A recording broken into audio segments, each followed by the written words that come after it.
Nobody has ever apologized. Gari-Lynn Smith lost her husband Scott in Iraq in 2006. He was an Army bomb disposal technician who stepped on an IED.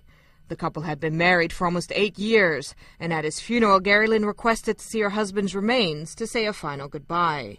But she was told his coffin was locked. Left with questions, Gari-Lynn ordered her husband's autopsy photos and report. She discovered there were additional remains and wanted to know how they were handled. After repeated inquiries, the answer Gary says she was given was unimaginable. And at that time is when I was told no one wanted my husband, so he was cremated with the rest of the medical waste and thrown in the trash. They've been very slow to face up to the problem. New Jersey Congressman Rush Holt says the Air Force has been stonewalling families and officials, trying to get information on practices at Dover's mortuary. The Air Force now acknowledges that small amounts of remains from 274 fallen service members were transported to a Virginia landfill.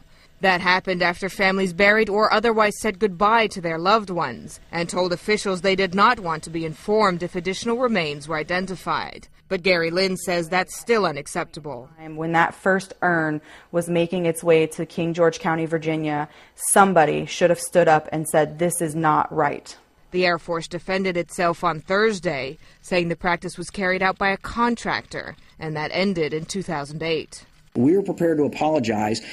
It causes us great pain to think that we have brought suffering to a family. I would like for them to sit across the table from me and look me in the eye and tell me that it was an appropriate disposition of my husband to be thrown into a garbage dump, mixed in with the rest of household garbage, last week's leftover meatloaf. It's been more than 5 years since Gari-Lynn lost her husband, and after countless phone calls, emails, and letters, she says she now just wants one thing from officials at Dover: an apology.